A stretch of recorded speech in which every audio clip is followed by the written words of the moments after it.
আসসালামু আলাইকুম বন্ধুরা, আপনারা সবাই কেমন আছেন? যার যার অবস্থান থেকে ভালো আছেন। আমি আজকে একটা নতুন রেসিপি নিয়ে আসলাম কাঁঠালের বিচি দিয়ে চাপা শুটকি বোনা। কাঁঠালের বিচি দিয়ে ভর্তা সবাই খেয়ে থাকেন। এভাবে একবার কাঁঠালের বিচি দিয়ে চাপা শুটকি বোনা করে দেখবেন, গরম ভাতের সাথে দারুণ লাগে। প্রতিদিন এক গামা ভর্তা না খেয়ে এভাবে বানিয়ে দেখুন। আমি কাঁঠালের বিচির মাঝখান থেকে মাছ 2 ফালি করে ভালোভাবে মাঝখান দিয়ে কেটে আমি 2 ফালি করে উপরে আবরণটা ফেলে দিয়েছি। এভাবে আমি ভালোভাবে কাঁঠালের বিচি ধুয়ে এবার চুলাতে বসিয়ে দিলাম, ঢাকনা দিয়ে ঢেকে দিলাম। ঢাকনা খুলে পানিটা আমি ছেঁকে নেব আর ছোটো ছোটো আলুর মতন পলে নেব। এবার চুলাতে বসিয়ে দিলাম, কড়া গরম হয়ে গেছে। এবার দিয়ে দিলাম তেল, দিয়ে দিলাম কাঁঠালের বিচিটি, দিয়ে দিলাম অল্প একটু লবণ আর হলুদ। এবার ভালোভাবে ভেজে নেব।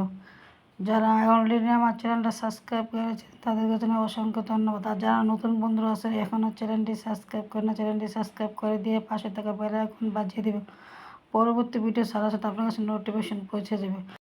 কাঁঠালি বিচি উল্টে পাল্টে ভালোভাবে ভেজে নিয়েছি, এবার নামিয়ে নিলাম।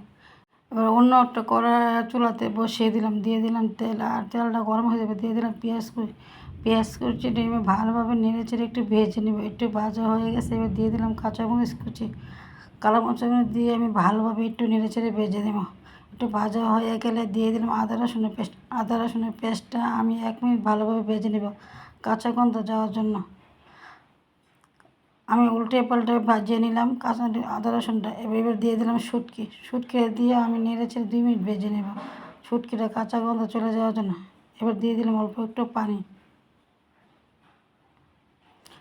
দিয়ে আমি ভালোভাবে নেড়ে চেড়ে দেবো। হলুদ গুঁড়া, মরিচ গুঁড়া, ধনিয়ার গুঁড়া, জিরার গুঁড়া দিয়ে ভালোভাবে কষিয়ে নেব 2 মিনিট।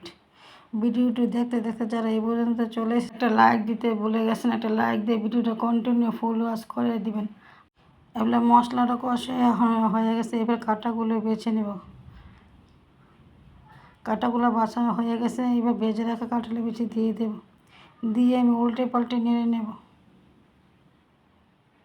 আমি উল্টে পাল্টে ভালোভাবে 2 মিনিট কষিয়ে নেব, মশলার সাথে কাঁঠালের বিচিটা মিশ খেয়ে যায়। এবার একটু নেড়ে চেড়ে আবার একটু দিয়ে দিলাম লবণ। কষানো হয়ে গেছে, এবার দিয়ে দিলাম পানি। এভাবে একবার কাঁঠালের বিচি শুটকি দিয়ে ভুনা করে দেখবেন, খেতে খুব দারুণ লাগে।